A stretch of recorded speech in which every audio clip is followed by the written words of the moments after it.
Père Thierry Magnin, bonjour. Vous êtes recteur de l'Université catholique de Lyon. Vous êtes physicien spécialiste des nanotechnologies.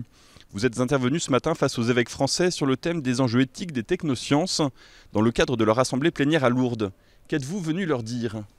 Je suis venu leur dire qu'aujourd'hui on était capable de fabriquer des morceaux de vivant artificiels pour le meilleur, pour la médecine en particulier, mais aussi évidemment en ouvrant plein de possibilités de modifier le vivant au gré des humains et que cela pose évidemment de grandes questions éthiques tout en ayant de gros avantages pour la médecine en particulier. Dans ce domaine, sur quel point précis avez-vous attiré leur attention ?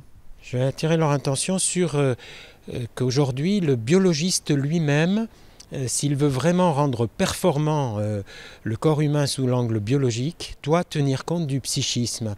Autrement dit, aujourd'hui, on ne peut pas simplement parler des fonctionnalités du vivant qu'il faudrait rendre performantes.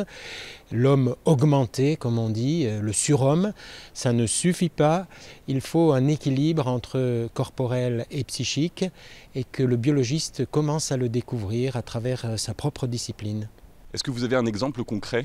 Nous travaillons par exemple avec l'INRA en particulier sur le microbiote intestinal. Nous avons des millions de bactéries qui jouent un rôle très important dans notre ventre. Et en même temps, on s'est aperçu que ces bactéries avaient un rôle aussi sur notre comportement nerveux et sur des maladies nerveuses comme la maladie de Crohn, le diabète et certaines formes d'autisme. Autrement dit, il s'agit d'en faire un outil de diagnostic, de corriger le tir si le diagnostic est mauvais par rapport au génome de ces bactéries.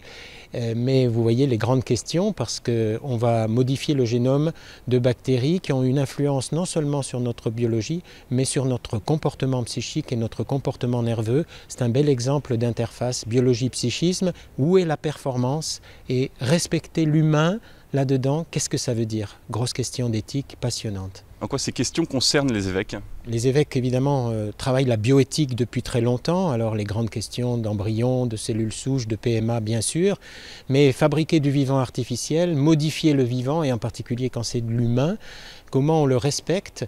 Corps, âme, esprit, dit-on dans la tradition chrétienne. Comment on respecte cette alliance corps, âme, esprit aujourd'hui dans les environnements et dans les écosystèmes? C'est une question de l'anthropologie chrétienne et justement, devant ces grandes questions de société en éthique, nous avons besoin des apports des grandes traditions religieuses, du christianisme en particulier. Les scientifiques eux-mêmes qui sont venus nous chercher, nous, membres de l'Université catholique, pour travailler les questions d'éthique des biotechnologies ou des nanotechnologies aujourd'hui, voit bien qu'il y a besoin d'une alliance.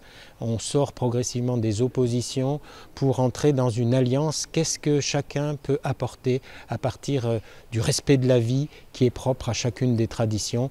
Voilà, qu'il nous ait appelés pour travailler avec eux directement, ces scientifiques, est une preuve qu'aujourd'hui on sort progressivement des oppositions.